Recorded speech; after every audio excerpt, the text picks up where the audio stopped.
Canada. Actually, we hit an all-time low the last elections in 2011 at about 59% representation voting. Evidentemente saudar o Renato e agradecer por este convite. É fantástico usar o fim de semana para fazer estas conferências depois de uma semana intensa de trabalho, mas é isso mesmo, a cidadania é mesmo isso, não é?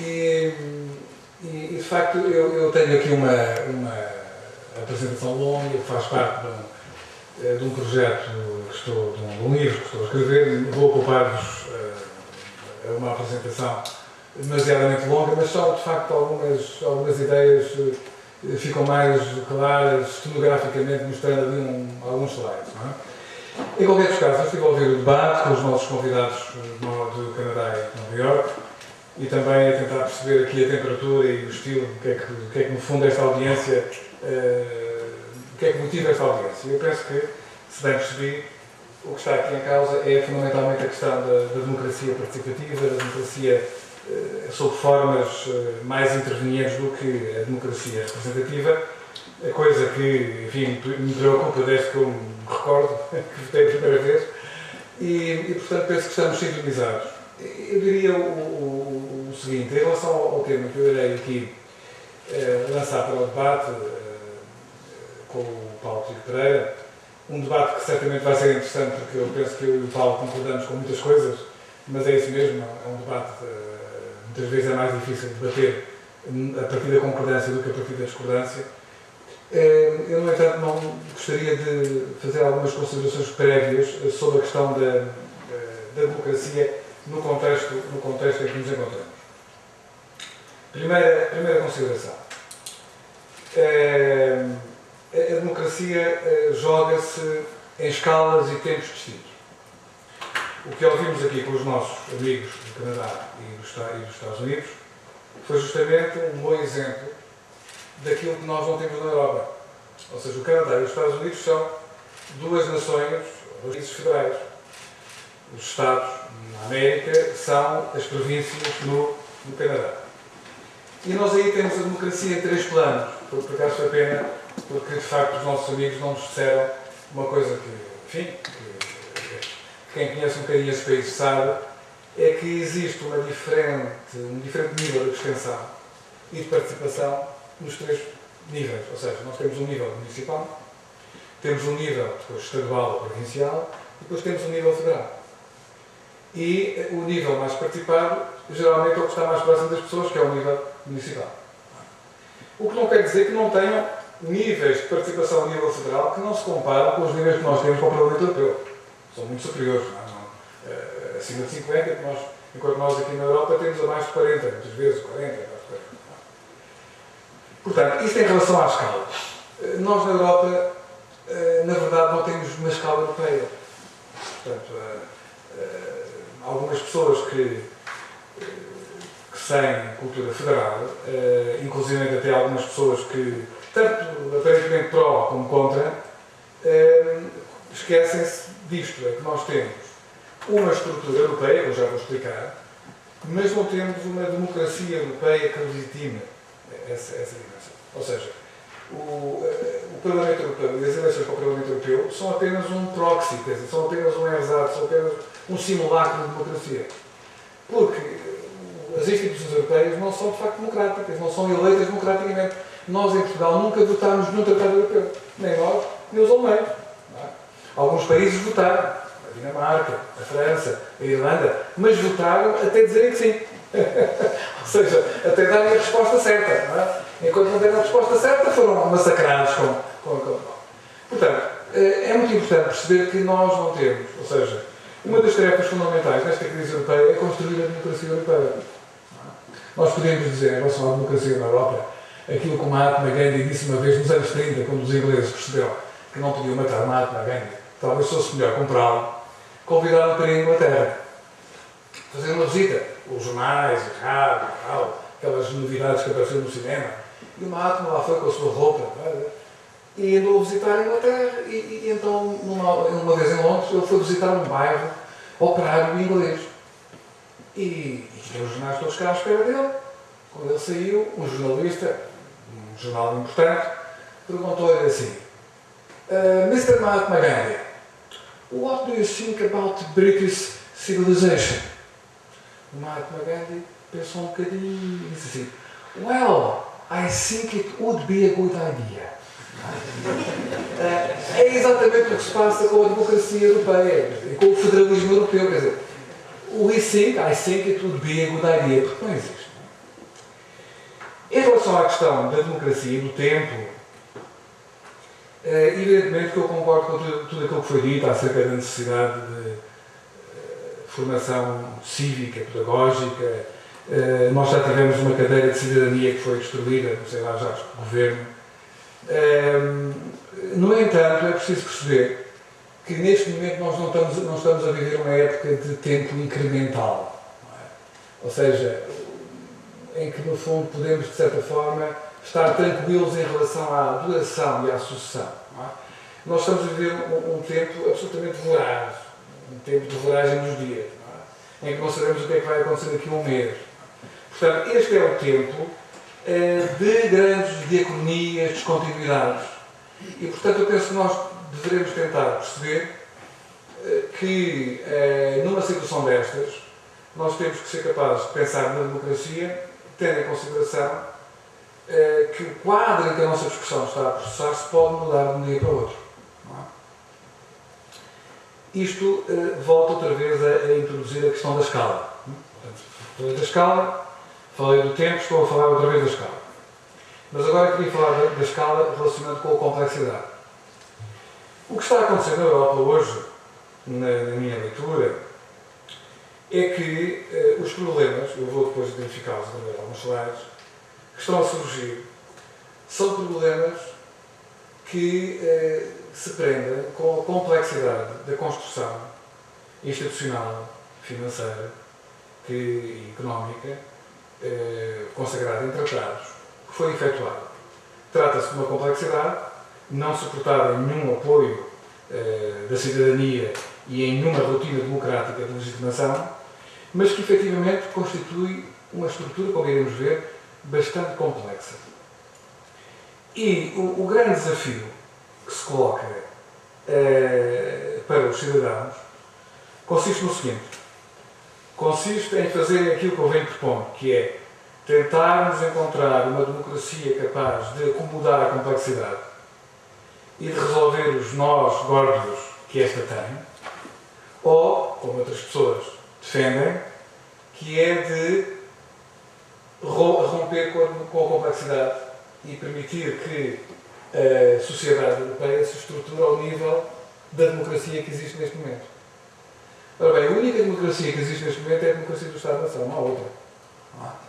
Portanto, quando nós vemos e ouvimos pessoas a dizer bom, temos que regressar às moedas nacionais, essas pessoas o que estão a dizer é o seguinte: não temos qualquer chance de introduzir uma pegada democrática no plano complexo da União Económica e Monetária. E, portanto, temos que trazer as questões ao nível em que nos encontramos, ou seja, ao terreno do Estado-nação. Eu penso que está clara esta questão. O problema, só vos queria dar uma má notícia. A má notícia é esta: é que o terreno está armadilhado. Aqueles que defendem o regresso às moedas nacionais, e isso é a única coisa que nós podemos ter seguro, ou seja, se a União Europeia e a Zona Económica, a Zona Euro rebentar, nós teremos que regressar às moedas nacionais e ao estilo de vida e à pobreza que está implícita em tudo isso. No entanto, eu preferia que não começássemos pelo fim, ou seja, não começássemos pela derrota. Vamos tentar ver, ou seja, o que eu sinto é que faz conta que isto é uma imagem bélica, mas a imagem bélica é muito clara. É como alguém que é um comandante de uma pequena unidade, um pequeno pelotão, 20 homens, que avançaram no terreno. O inimigo não disparou. E de repente começam a ser submetidos a rajadas de metralhadora. Mas há um pequeno detalhe: é que o oficial que comanda o pelotão não pode dizer retira. Porquê? Porque o terreno onde eles caminharam está cheio de minas e armadilhas. E portanto, se eles retirarem, vão pisar as minas e não vão ser mortos pelos metralhadores, vão ser mortos pelas minas. Não é? Portanto, nós estamos exatamente aí. Ou seja, quando as pessoas dizem vamos regressar ao escudo ou outra moeda qualquer, calma, vamos ver quais são as minas que existem e que podem arrebentar em cima de nós. Não é? Portanto, penso que talvez isto ajude a situar o que eu vos queria dizer. Bom, eu não vou falar sobre tudo isto, como devem calcular, isto é uma coisa longa. Vou apenas falar-vos um pouco sobre o ponto onde é que estamos. Porque é que neste momento há tanta gente a dizer vamos regressar, e cada vez vai haver mais pessoas a dizer vamos regressar às moedas nacionais. Bom, porque neste momento, ao fim de 3 anos, de crise das dívidas soberanas, nós temos uma situação absolutamente calamitosa na Europa. Nós temos uma marcha porosa e em rede de sofrimento humano. Em Espanha temos 3 milhões de espanhóis que recebem ajuda alimentar. Isto só é informação solta, não é exaustivo. Não é? Na Roménia, que é um país de que nem se fala, nós temos 40% de pobreza relativa. Na Grécia, tivemos nestes 5 anos, 2008 a 2012, uma quebra de 25% do PIB. Mas, por exemplo, em Portugal, a quebra do PIB é de mais de 8%. E abaixo de nós, em Itália, vem logo a seguir, nos últimos 5 anos, com 8% de quebra do PIB. Depois vem a Espanha, depois vem a Irlanda. A Irlanda está à volta de 6,2%.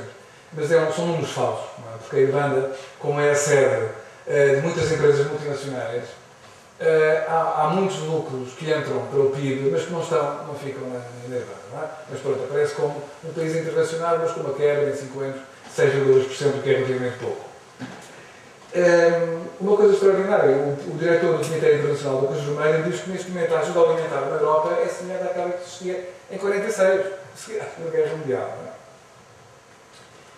E é interessante que mesmo nos países mais ricos nós estamos a assistir a uma coisa absolutamente inédita na Europa.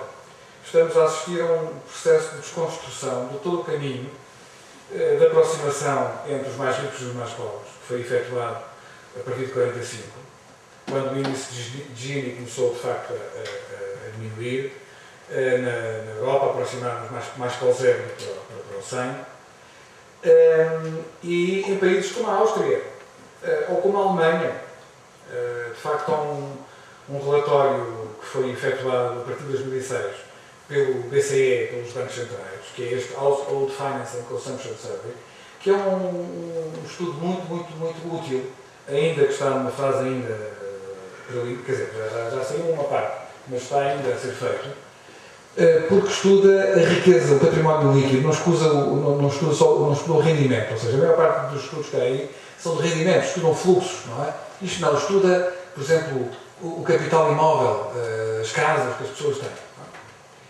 E é interessante, porque em relação à Alemanha, o que se nota é que desde o primeiro governo de Schröder até agora tem havido um processo de concentração da riqueza no topo da sociedade alemã. Eu penso que não pus aqui esta informação, mas, por exemplo, 50% da população alemã tem apenas acesso a 1% do património líquido do país. Que é uma coisa absolutamente extraordinária. Não é? Portanto, eu nunca pensei que isto fosse possível. Curiosamente, o Bundesbank, o Banco Central Alemão, o que ressalvou este estudo foi a comparação entre a propriedade imobiliária na Alemanha, que é muito baixa, 40% dos alemães têm casa própria, enquanto, por exemplo, 85% dos franceses ou dos espanhóis têm casa própria, e nós próprios também temos mais de 70%. E então para sugerir a seguinte ideia, que é, nós, os alemães, estamos a pagar fundos de resgate para salvar países que têm famílias mais ricas do que as nossas.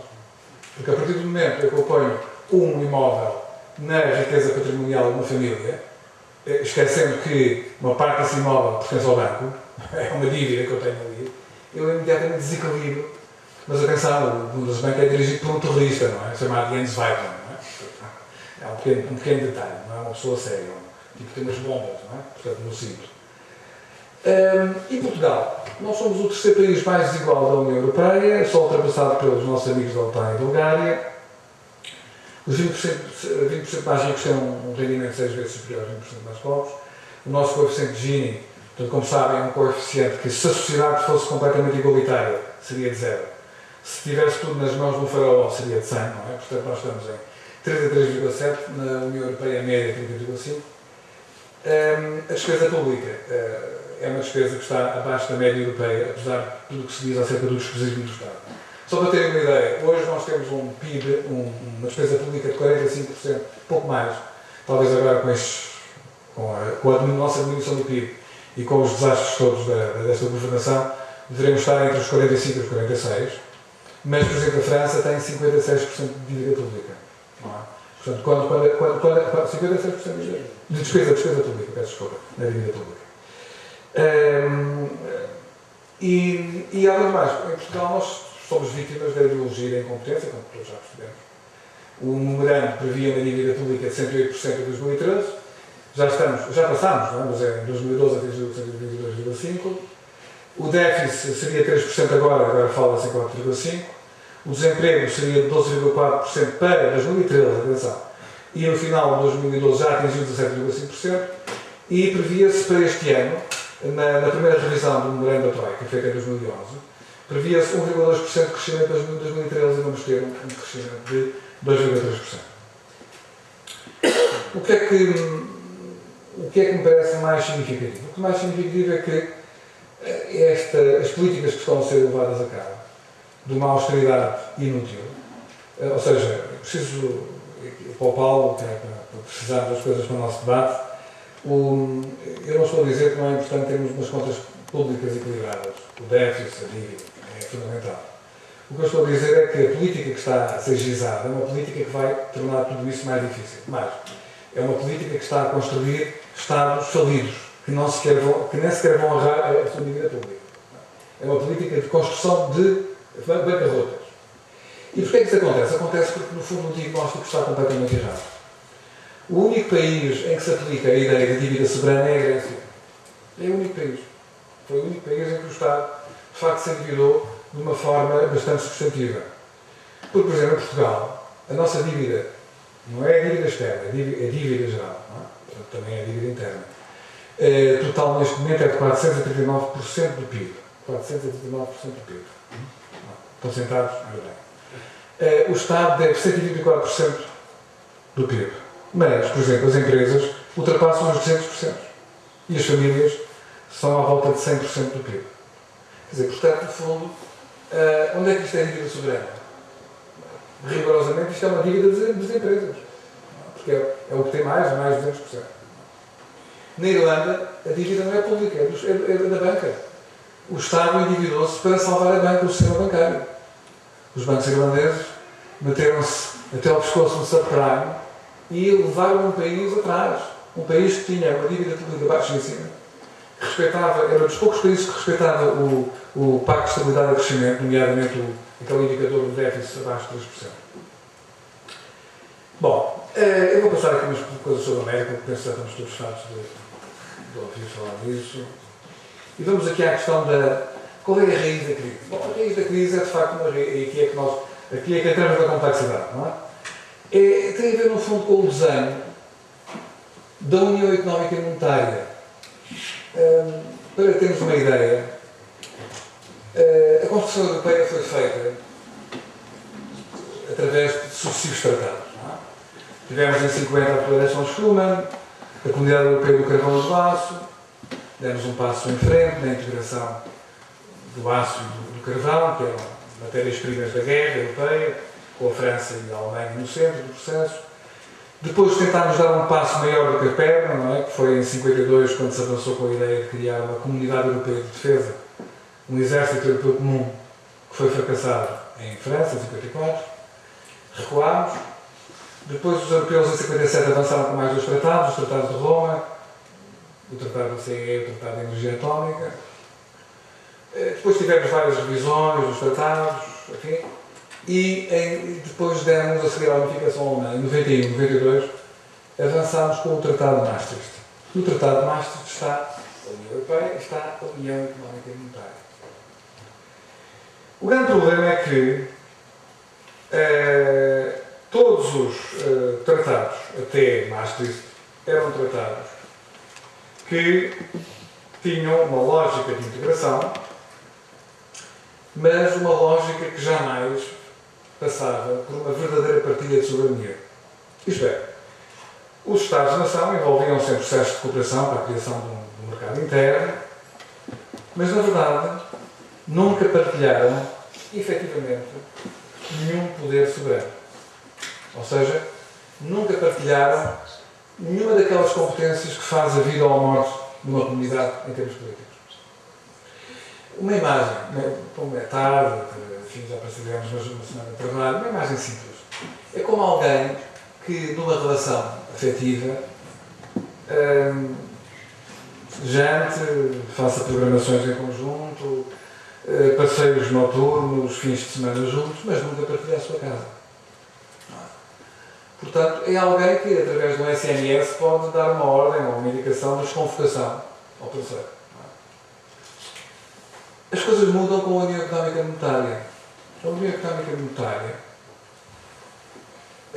significa um salto qualitativo, que é a partilha de uma competência fundamental de soberania, que é a emissão da moeda. E, por inerência, embora há aqui um detalhe técnico que não vou aprofundar, outra competência de soberania, que é o poder cambial sobre a moeda, ou seja, no fundo, a capacidade que eu tenho de valorizar ou desvalorizar a minha moeda em relação às moedas rivais do comércio internacional, tendo em vista, por exemplo, promover ou não a minha capacidade de exportação. Essas competências eram nacionais, eram dos alemães, dos portugueses, dos espanhóis. A partir do momento em que nós criámos a União Económica e Monetária, essas competências já não são nossas. O Banco de Portugal não pode emitir moeda. O Banco de Portugal e o governo português não podem dizer desvalorizamos o escudo bem, não sei o quê. Isso já não é competência nossa. Também não é da Merkel, nem da Berlim. É uma competência de Frankfurt, do Banco Central Europeu. Portanto, já estamos a viver juntos. A questão é esta, ou seja, nós começámos a viver juntos. Não é? Porque quando as pessoas partilham a emissão de moeda, já é uma coisa mais séria. Simplesmente, eu não me recordo de alguma vez termos sido convidados a votar numa coisa tão importante para o nosso destino. No fundo, a verdade é que a União Económica e Monetária é uma constituição paralela que cada país e cada cidadão europeu tem que suportar. Com a agravante de que nenhum, de facto, povo europeu, nenhum cidadão europeu, no essencial, se pronunciou sobre isto. E porquê é que a União Económica e Monetária é uma coisa que muda de qualidade? Muda a qualidade da coisa. Muda. E isto é um texto profético, escrito por um economista norte-americano, de Chicago, o Martin Feldstein, uma pessoa já de muita idade, que ensinou na mesma escola do Milton Friedman, em Chicago, e que escreveu em 1997 um artigo que eu tenho sempre lá na minha banca de cabeceira, na revista Foreign Affairs, que é uma espécie de guião da crise atual. É assustador. Aquele artigo são 15 páginas e termina na hipótese de uma guerra europeia por causa da moeda única. Bom, já tivemos mais longe. Já tivemos mais longe. E o que é que ele diz? Ele diz que a União Económica e Monetária é uma coisa arriscada e a dado passo ele escreve. Países que estão mais preocupados com o desemprego do que com a inflação podem, contudo, criticar o BCE por não perseguir uma política de expansão mais agressiva. Expansão significa criar os estímulos da economia, no fundo, ajudar os Estados na dívida pública, portanto, ajudar a combater, digamos, a falta de liquidez das empresas, etc. E, na verdade, é isso que está a acontecer neste momento. Nós, neste momento, temos um pequeno grupo de países liderados pela Alemanha, que é, de facto, a potência, neste momento, hegemónica na Europa, que considera que é preciso respeitar os tratados e o Estatuto do Banco Central Europeu. E o BCE, como eu vou mostrar a seguir, é um banco excepcional, único. É um banco que tem como único objetivo controlar a inflação. Mais nada. Mais nada. E, portanto, o Jens Weidmann, o tal terrorista que diz o Bundesbank, diz: o que interessa é que não haja inflação. Mas atenção! Há não sei quantos milhões de desempregados, 6 milhões de desempregados em Espanha. Ora bem, deixa-me ver aqui o que é que diz o BCE. Desemprego. Não existe a palavra desemprego. Não existe. Existe lá a inflação. Portanto, se não existe, vamos ignorar. Aliás, reparem que quando o António Guterres e as pessoas, os especialistas satisfeitos, nos meteram na União Económica e Monetária, negociaram estas questões, não havia lá a palavra desemprego na altura. Ninguém nos enganou. Ninguém nos enganou. Portanto, quando os alemães foram empurrados para a União Económica e Monetária, preciso perceber isto, os alemães não quiseram a União Económica e Monetária, os alemães estavam satisfeitíssimos com o seu marco. Os franceses é que obrigaram os alemães, em troca da unificação alemã, a criarem um Banco Central Europeu. Eles fizeram isso a contragosto. E disseram o seguinte: ok, vamos fazer um Banco Central Europeu, mas à nossa maneira. As regras do Bundesbank aplicam-se. E toda a gente disse que sim. Até o nosso Guterres disse que sim, satisfeito. O que é que era preciso para entrar? Não havia uma única cláusula social, nenhuma. Dívida pública, nível de inflação e déficit orçamental. E toca a andar. E toda a gente ficou satisfeita e entramos, e até foi o Guterres que deu o nome ao euro, não sei o que, não sei o que mais, não é? Bom, a questão é que nós entramos no campo de minas, não é? Porque neste momento a União Económica e Monetária é um mecanismo de destruição mútua assegurada. Ou seja, neste momento quem quiser sair, rebenta as minas. Não é? Por isso é que ninguém quer sair. Não é? Ninguém quer sair, mesmo os gregos. Neste momento a gente pergunta aos gregos: estão contentes com a União Europeia? Não. Querem voltar ao dracma? Não. Será que são loucos? Não são loucos. Não são loucos. Exatamente. É isso mesmo. Não. Bom, temos que saudar as pessoas que viram isto antes de nós. O Martin Feldstein. E é muito curioso, vejam os nomes. São nomes de gente, colegas ali do Paulo, mas de campos completamente diferentes. O Martin Feldstein e o Milton Friedman, numa linha diferente. Depois os keynesianos, o Paul Krugman, que é um keynesiano satisfeito com si próprio. O Stiglitz. Em França, um economista curioso, mas um bocadinho atípico, o Jacques Rosat. Cá em Portugal, o nosso João Ferreira do Mel. Foram pessoas que apontaram, na minha opinião, mais perfeito de todos, a Martin Feldstein. Não há nada mais completo do que aquele guião. Só falta o capítulo da guerra, não é? De resto, está lá tudo. Eles viram, antes dos outros, o que estava a preparar-se. E o que estava a preparar-se é que nós estávamos a fazer uma aventura na história da política. Na história da política a todos os níveis, económica, constitucional, financeira. Estávamos a fazer uma União Económica e Monetária sem política. Sem união política. E reparem uma coisa muito interessante, é que a União Económica e Monetária não prevê nenhum mecanismo de saída legal dos Estados. Os Estados entram como um casamento católico antes da concordata, não é? Entram para a vida, para a morte.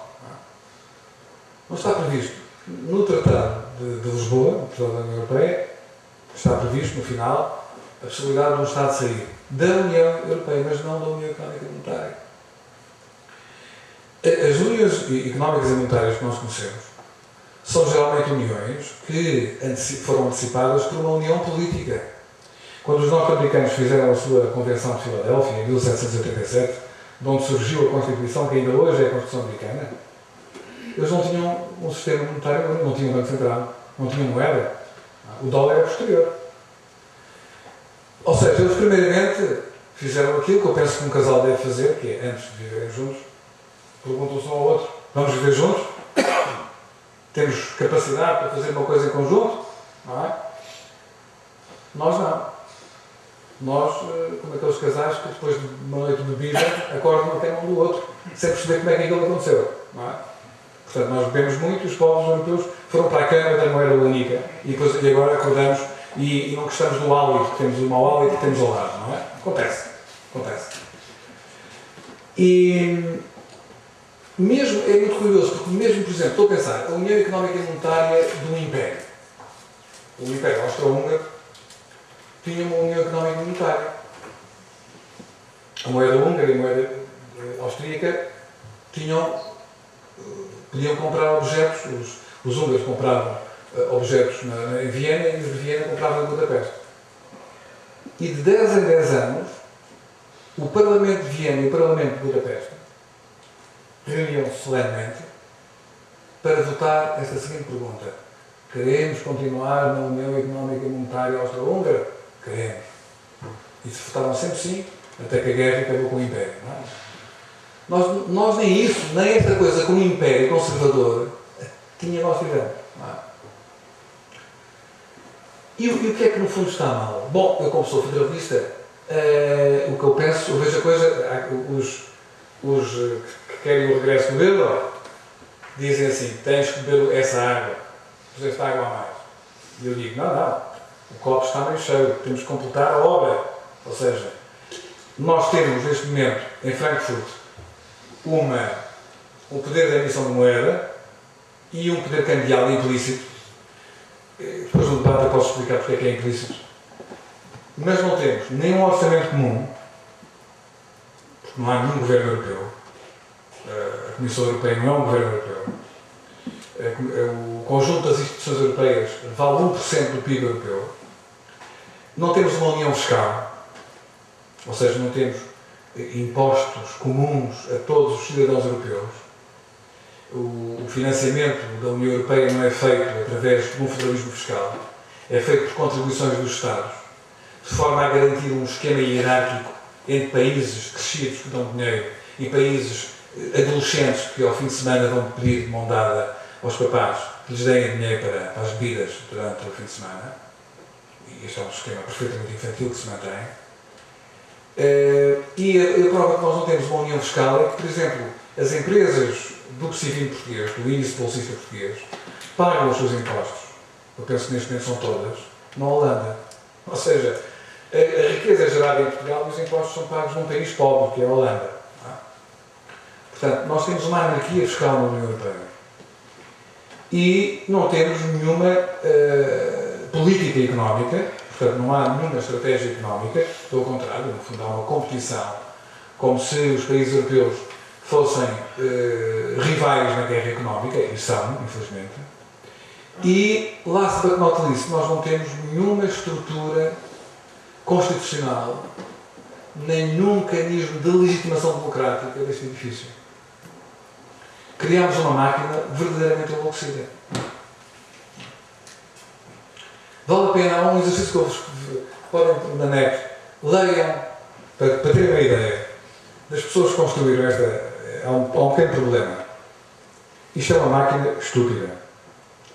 Mas as pessoas que desenharam esta máquina estúpida são as pessoas que estão a tentar resolver o problema da crise. Uma delas chama-se Vítor Gaspar. Vítor Gaspar foi um dos designers da União Económica e Monetária. Não é uma pessoa pequena, ele não é um peão. Ele é um dos cérebros da União Económica e Monetária. Outra pessoa chama-se Vítor Constâncio. O Vítor Constâncio, o homem que deixou o buraco do BPM crescer, foi um dos desenhadores deste processo. Leia o discurso que ele fez em fevereiro de 2000, quando foi nomeado outra vez Presidente do Banco de Portugal, acerca do futuro da moeda única e de como é que Portugal iria para sempre evitar as crises. Há uma coisa fantástica que é, Paulo, esta é para ti que és homem das finanças públicas. O doutor Vítor Gaspar disse em 2000, 23 de fevereiro de 2000, quando tomou posse, disse assim, 2000, disse. Constâncio, faça um processo de acomodamento. O Constâncio. O problema da desbalança de pagamentos vai desaparecer. Ou seja, já não é importante saber se a balança de pagamentos tem vários componentes, mas delas é a balança comercial. Portanto, essa coisa de nós exportarmos ou não importarmos é uma coisa secundária. Porque, doravante, o que vai existir é uma grande união económica, a zona euro. E ninguém se preocupa com o estado de Wisconsin ou com o do Minnesota. As pessoas pensam nos Estados Unidos. Duas coisas. Primeiro, ele não percebeu a bomba que estava a criar. E segundo, ele não sabe nada do federalismo norte-americano, porque são um burro que diz uma coisa, uma ignorante que diz uma coisa dessas. Não é? Interessa. O Wisconsin tem, como Estado Federal americano, federado, tem a sua própria contabilidade, as suas próprias finanças públicas, tem a sua dívida e tem que ter muito cuidado com isso. Não é? Ou seja, tínhamos um presidente do Banco Português que a mensagem que mandava para os mercados é: façam o que vos apetecer, estamos fantásticos. E agora esta pessoa não está na rua, não está na prisão, não está a pagar uma indemnização, não está a trabalhar num centro de, sei lá, fazer uma expiação no monge no Tibete. Não, é vice-presidente do Banco Central Europeu. Pois. Ora bem, e então qual foi a máquina que esta gente tinha construiu? Foi uma máquina de destruição maciça, não é? Ou seja, as minas que eles montaram atrás de nós. Portanto, o professor Ferreira do Amaral, que é uma pessoa que eu simpatizo muito com ele, enfim, ele diz-nos, vamos recuar. Pois, mas vamos ver com atenção as minas que eles nos puseram. Porquê é que isto não funciona? Isto não funciona porque o artigo 125 do Tratado de Funcionamento da União Europeia é um artigo que desmente completamente aquilo que o Constâncio disse na sua tomada de posse em 2000.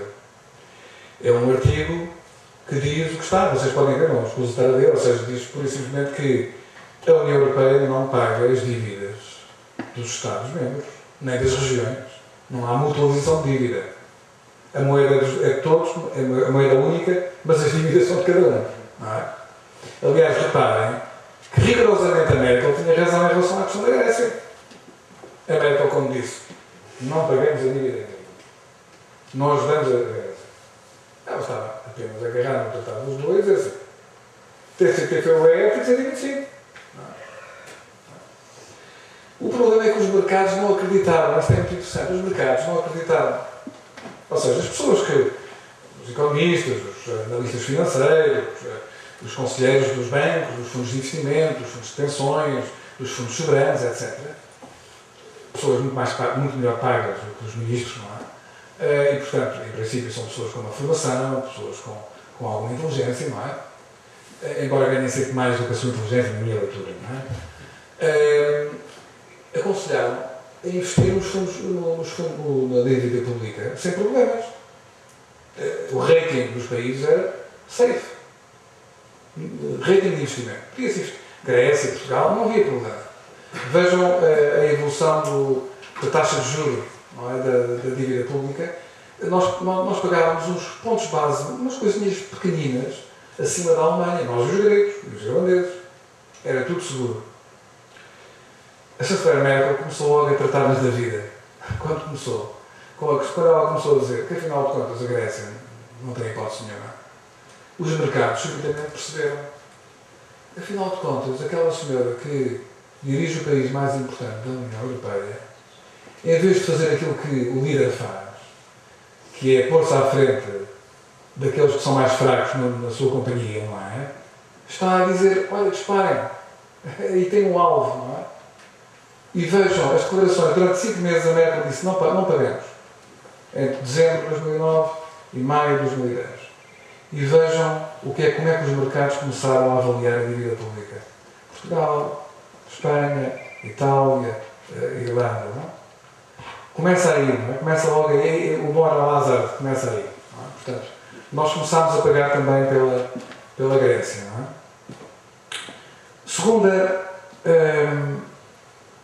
Segunda característica, o artigo 123. Isto é muito interessante, isto é absolutamente fundamental.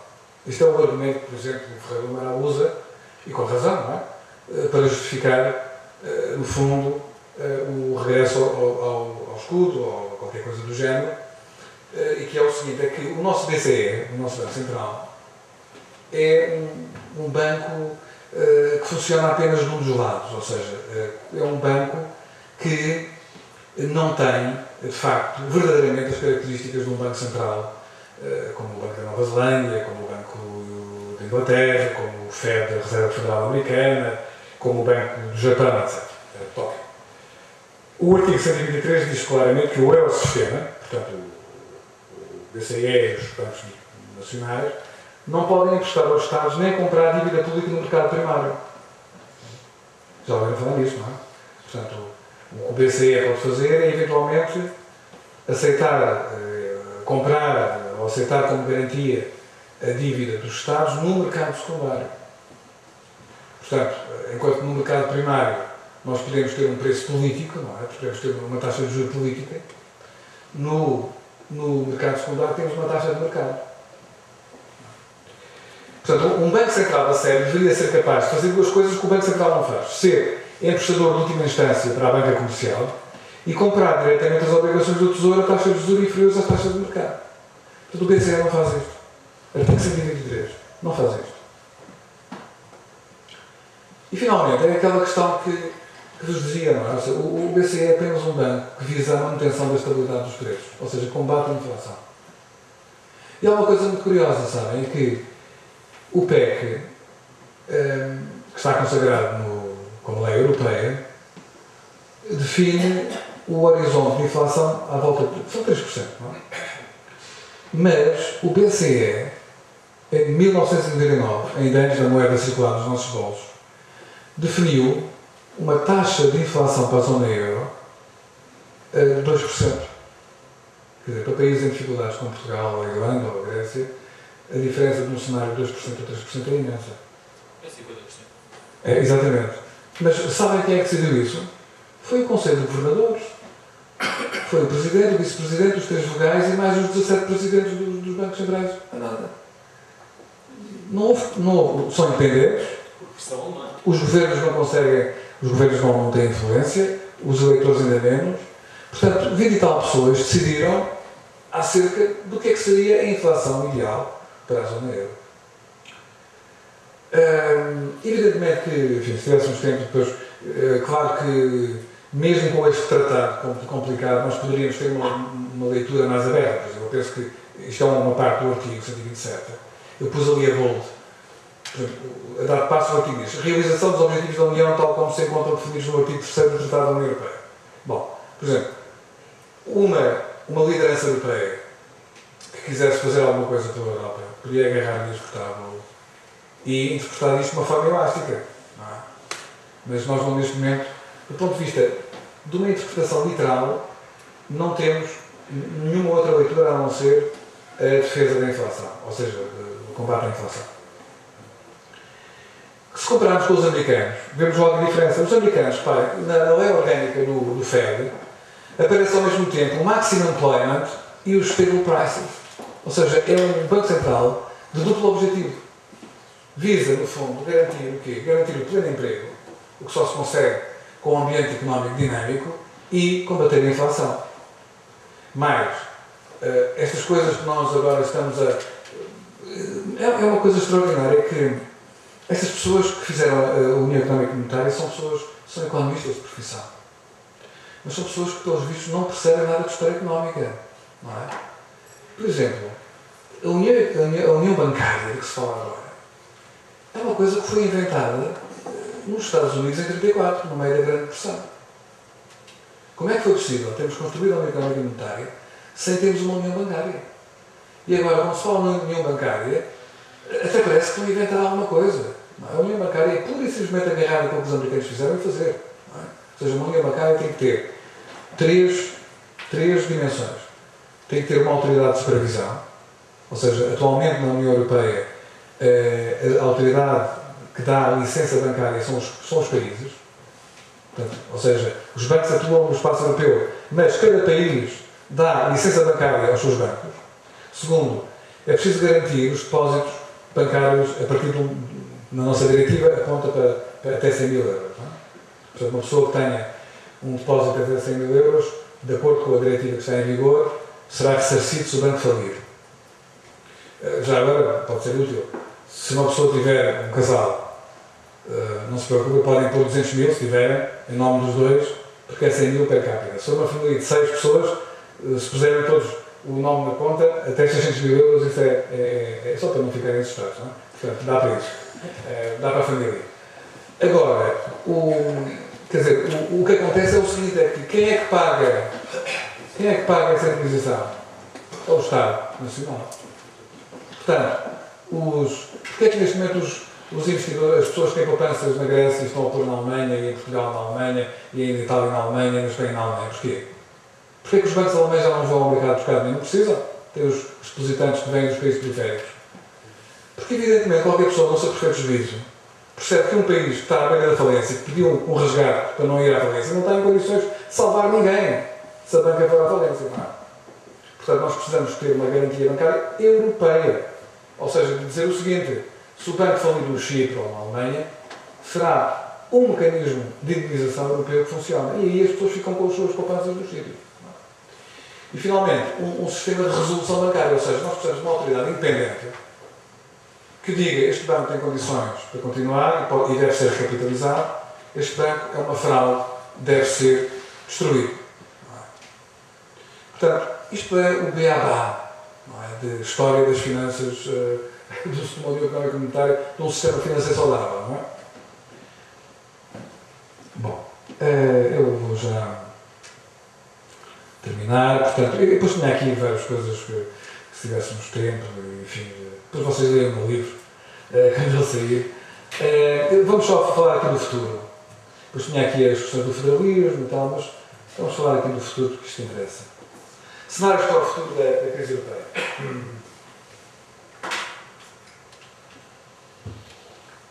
Bom, eu penso que nós temos 3 cenários. Temos um cenário desejável, mas pouco provável, a opção federal. Seria uma solução pouco provável neste momento, atenção, uma solução solidária, estratégica, visando um federalismo republicano e constitucional à escala europeia, o cenário menos provável no curto prazo. Para que possa ocorrer, eu não sei se vai ocorrer ou não tenho nenhum elemento que me diga, tudo aponta aparentemente no contrário. Estamos a viver uma daquelas épocas da história, e a Europa é muito fértil nisso, em que as forças obscuras, não é, da irracionalidade se sobrepõem às forças apolíneas da lucidez. Portanto, este cenário necessitará talvez de uma singularidade, de um evento que revele, num sentido quase religioso, uma revelação, não é? Mesmo aos espíritos mais obtusos, a interdependência europeia. Isto pode ser várias coisas, já iremos ver. Mas para isto necessita de uma coisa que não existe ainda, que é um sujeito político. Este sujeito político deveria ser um destes, ou desejavelmente combinando, uma frente de países e forças políticas. Ou seja, eu penso que será muito importante que o federalismo possa surgir a partir de uma escala governamental, vários países, mas também de uma escala cívica, movimentos como este em que estamos aqui. A única coisa que vos posso dizer é que para Portugal o interesse europeu e o interesse federal são exatamente idênticos, quer dizer, não há de facto divergência. Eu penso que o mesmo acontece em relação à Alemanha, eu penso que o interesse alemão e o interesse europeu coincidem, só que há um pequeno problema, é que o interesse europeu e o interesse português coincidem já, o interesse europeu e o interesse alemão coincidem daqui a 1 ou 2 anos. Portanto, essa que é a questão. Não é? Segundo cenário. É o cenário onde estamos, é o cenário onde penso que iremos continuar, por mais algum tempo. É o que eu chamo o cenário da agonia prolongada. A continuação de uma zona euro dividida entre credores e desconfiados e imperativos e devedores crescentemente descapitalizados e empobrecidos. Consiste no argumento dominante na gestão germânica da crise. É um cenário de apodrecimento constante das condições sociais e económicas da periferia e de tensão política crescente generalizada. E está neste momento a aumentar bastante. Neste momento há muitos sinais de degradação daquele núcleo. Há uma espécie de ponto frágil entre a periferia e o centro, que é a França. E neste momento, realmente, apesar de Hollande ser um gentleman, talvez até excessivamente um cavalheiro, talvez às vezes, aquele filme chamava-se Cavalheiro e... Ele é só cavalheiro, não é oficial. É isso que eu queria dizer. Portanto, apesar do seu cavalheirismo, de facto, o que acontece é que neste momento, em França, dentro do partido do governo, do Partido Socialista, há neste momento um verniz que começa a estalar. E na Alemanha, exatamente a mesma coisa. Não é? Portanto, a Merkel tem um ministro, que é o Ministro da Economia, chamado Philipp Rösler, que é um rapaz novo, que tem poucos anos, que ela utiliza para fazer trabalhos sujos, quando é preciso bater em alguém. Ela larga o Rösler, morde lá, e ele vai. Por exemplo, o Rösler foi um indivíduo que andou durante um ano a dizer que a Grécia ia sair da zona euro. Portanto, a Merkel dizia, diz lá que eles vão-se embora. Ele dizia, os gregos têm que sair da zona euro. E depois a Fundação Bertelsmann fez um estudo sobre as consequências económicas da saída da Grécia da zona euro. E os custos que os alemães pagavam eram de tal maneira grande que eles apoiaram o segundo resgate e ela disse, Rösler, agora vais para a casota. Mas a semana passada ela largou outra vez o Rösler contra a França. Houve um documento do Partido Socialista francês a dizer que a chanceler Merkel estava a fazer uma política que ia destruir a Europa e apesar do cavalheiro a Holanda ter pedido desculpa, ela achou que precisava de morder a França. E então o Rossler fez divulgar um documento secreto do Ministério da Economia alemão a dizer que a França é uma porcaria como economia. Depois há um cão danado, que é o Jens Weidmann, mas esse aí não tem trela nenhuma. Não é? Não sei se... Aqui em Portugal não se percebeu ainda uma coisa muito curiosa, que o Weidmann, que tem circuito autónomo, fez uma coisa que, se tiver resultado, vai ajudar a clarificar a coisa muito mais rapidamente do que nós pensamos. Por acaso, eu devo confessar, uma parte de mim até gostava que ele conseguisse atingir o objetivo. O Weidmann, que é o presidente do Banco Alemão, do Bundesbank, nunca gostou desta coisa que eu gostaria de bocadinho, que há muito para trás, do milagre do BCE, do segundo milagre, os OMTs. Portanto, em julho do ano passado, quando a dívida pública italiana e espanhola estava acima dos 7%, o Draghi, antes de férias, fez uma declaração de 14 segundos. Foi a declaração mais eficaz da história europeia dos últimos 50 anos. Disse assim: o BCE fará tudo o que for necessário para salvar o euro. E eu digo que será o suficiente. Fim de citação. Foram todos para férias, as taxas de juros começaram a descer, ele regressou de férias e apresentou este mecanismo, o Outright Monetary Transactions, que é um mecanismo que permite que um Estado em dificuldades no mercado da dívida pública possa assinar um acordo com este novo fundo de resgate, o mecanismo europeu de estabilidade, assina um memorando de entendimento sob condição e o BCE cobre e baixa através da aquisição da dívida pública no mercado secundário. Isto até hoje não se utilizou um cêntimo disto. Mas existe. Mas está lá. É como Deus, não é? É como o Deus cristão, não é? O Deus cristão depende. O Deus protestante, talvez, não? O católico não, está a ser brasileiro. Não é? Portanto, esse mecanismo é o que está por trás desta coisa fantástica que nós temos conseguido, uma taxa de juros não muito boa, mas também não muito má, agora nesta emissão. O Gaspar diz que foi ele, não é? Está convencido que foi ele que conseguiu. Não foi do OMT. Agora, uma coisa que vocês talvez não saibam, e muita gente não sabe, mesmo na economia, é que o Weidmann fez uma coisa fantástica. Fez um relatório e entregou um relatório em abril, soubemos que foi em abril, no final de abril, ao Tribunal Constitucional Alemão, a dizer que os OMTs colidem com a Constituição Federal Alemã, violam o princípio das responsabilidades alemãs não cobertas pela Constituição e pelo Bundestag, exigindo, portanto, um acordo do Supremo Tribunal Alemão, do Tribunal Constitucional, que pode tornar inviável o apoio da Alemanha ao OMT. Eu devo confessar que, do ponto de vista do direito internacional, esta é uma coisa muito tortuosa, atenção. Não é? Mas isto está em cima da mesa, está em Karlsruhe, no Tribunal, e prevê-se que em junho haverá uma resposta. Eu estou cheio de curiosidade para saber o que é que acontece se o Tribunal Constitucional alemão disser em junho que a Alemanha não pode apoiar o OMT. Ou seja, se este guarda-chuva desaparecer, eu sempre quero ver o que é que vai acontecer. Já não digo à dívida pública de Portugal ou da Grécia, isso não interessa, mas da Espanha e da Itália.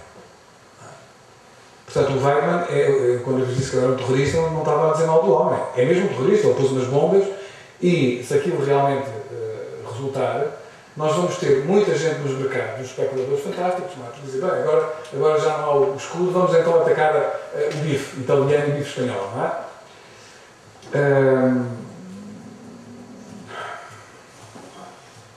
Estávamos aqui nos cenários, não é?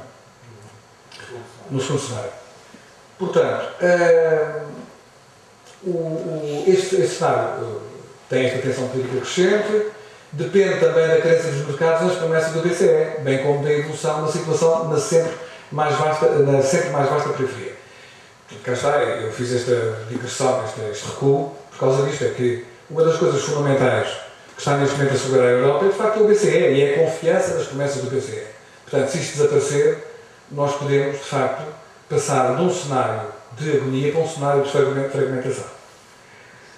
É o cenário mais provável no médio prazo, pela acumulação sucessiva de respostas insensatas. Ou seja, se não existir nada, durante estes 3 anos até agora, a única instituição que fez alguma coisa para salvar a União foi o Banco Central Europeu. O país líder da União Europeia, que é a Alemanha, invariavelmente tem dito não, não, não. Não é? O OMT, a chanceler Merkel, apoiou os OMTs, mas não teve a ideia do OMT. Quando o Mário Draghi avançou, o Weidmann escreveu um artigo a insultar o Mário Draghi e a chanceler fez uma declaração a dizer: temos confiança no trabalho do presidente do BCE. Portanto, desautorizando o Weidmann, não é? Mas foi só isso. Até agora não houve uma única iniciativa alemã que ajudasse, digamos assim, a abrir terreno de sair. E não foi importante, com certeza. Os testes, evidentemente, como o Mário Draghi falou com o Merkel antes de avançar para aí. Os testes decisivos para isto acontecer serão dados com a combinação dos seguintes fatores: capacidade de gestão da depressão, porque já não estamos numa recessão, a Grécia já está em depressão, na periferia, situação do mercado da dívida em Madrid e Roma, estabilização da Banca Europeia, que é a grande correia de transmissão desta crise, saber se o eixo franco-alemão se aguenta ou não.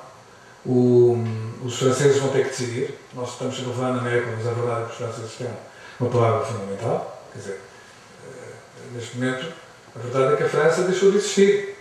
E ela está lá. E a França vai ter que tomar um partido. Vai ter que saber se quer ser o líder da periferia ou se quer ser o servo do bloco carolíngio. Só com uma diferença, desta vez é o OTAN, que é, em vez de ser o Carlos Magno, é o OTAN, não é? Quer dizer, é um imperador germânico, não é? Uma imperatriz, neste caso. E a evolução internacional, porque nós temos também a questão dos Estados Unidos a questão, e da China, não é? Que sinais é que nós teremos? Haverá sinais: a escalada da violência social e da ingovernabilidade na periferia, a erosão democrática e forças xenófobas em ascensão. Estou mesmo já a terminar. A eventual secessão de alguma região, em Espanha, em Itália, na Bélgica, a saída da Grã-Bretanha da UE, ou a saída da Escócia da Grã-Bretanha também. Como é que reagirá o BCE em caso de um fenómeno de corrida aos bancos? E de facto as coisas estão a correr muito mal na minha bancária, na minha leitura. Ou da ascensão incontrolável da dívida pública de um ou vários países, e o buraco negro do regresso às moedas nacionais, porque pode acontecer, porque a questão da... Só em termos já isto. Uma das dificuldades o livro mais interessante que eu já li sobre o regresso às moedas nacionais é um livro do Jean-Jacques Rosin, escrito logo a seguir ao começo da crise. Comment s'en sortir de l'euro.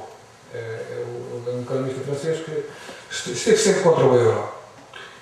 Ao contrário do nosso Ferreira do Amaral, que tem uma ideia ainda mais ingênua do que o meu federalismo. Não é? Ou seja, eu digo que o federalismo é difícil, mas é a única solução sensata. O Ferreira do Amaral diz: temos que sair do euro, mas temos que fazer isso no espaço público. Ou seja, dizemos: queremos negociar a saída do euro, uma saída ordenada. Isso não é possível. É a mesma coisa que o oficial dizer assim: para lá as metralhadoras, que agora eu e a minha tropa vamos embora sair aqui da zona minada, deem-nos 5 minutos para nós arranjarmos um caminho entre as minas. Não é assim que as coisas se fazem. O Jean-Jacques Rosin, e muito bem, diz o seguinte: se queremos sair, temos que ser os primeiros a sair e temos que sair sem aviso. Quanto mais depressa, melhor. E nós saímos e deixamos atrás de nós uma tempestade. Mas é a tempestade deles, não é nossa. Portanto, quer dizer, se nós quisermos sair do euro, então temos que vestir a cota de malha e preparar-nos para a guerra. Porque quando nós saímos do euro, vamos criar uma confusão dentro e fora do país. Não é? Significa termos 6 meses, que é mais ou menos o tempo que será necessário para fabricar novos. Vamos ter 6 meses com 2 moedas. Uma moeda eletrónica, escudos, ou quisermos não quiser, e os euros. Vamos ter, até depois, entre as moedas que chegarem, portanto, há estudos sobre isso, há estudos comparativos, para termos notas decentes que possam funcionar 6 meses no mínimo. Há casos, há situações dessas que foram, por exemplo, no Sudão do Sul, demorou 6 meses a imprimir secretamente as suas notas antes dessa independência que teve lugar. Não? Vamos ter que ter meses de controle dos movimentos financeiros. Trocas posterior, levantamentos, as pessoas só podem levantar nas máquinas multibanco pequenas pequenas quantidades. Vamos ter um problema de quebra de estoques de alimentos e de produtos fundamentais, a começar pelos produtos farmacêuticos. E nós não somos um país autossuficiente para a alimentar.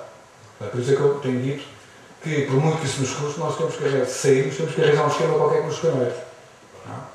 Ou não. O como? Ou não. Pronto, temos que arranjar um mercado. Não, é? Não, pode ser um esquema de saída, não pode ser forçosamente não estou a falar que temos que arranjar uma federação ibérica, não é isso que eu estou a dizer. Ele já existe. Sim, Ele já existe como conceito. Sim, está bem.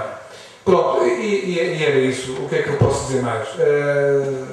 Há muitos anos, nas memórias, o Jean Monnet escreveu isto. É verdade que os homens apenas tomam decisões quando a crise bate à sua porta. Onde se lê homens, lê-se os europeus. Não é? O federador o da Europa não trará o nome de um homem, e posso acrescentar, infelizmente, também o nome de uma mulher. Não é? É sempre a mesma potência abstrata, multiforme, que se impõe a todos os homens. A necessidade. Eu não sei sequer, no estado em que a Europa se encontra, se os europeus serão capazes sequer de perceber que é num momento de extrema, perigosa, dolorosa necessidade que nós nos encontramos. Esperemos que sim. O nosso bem, os nossos filhos.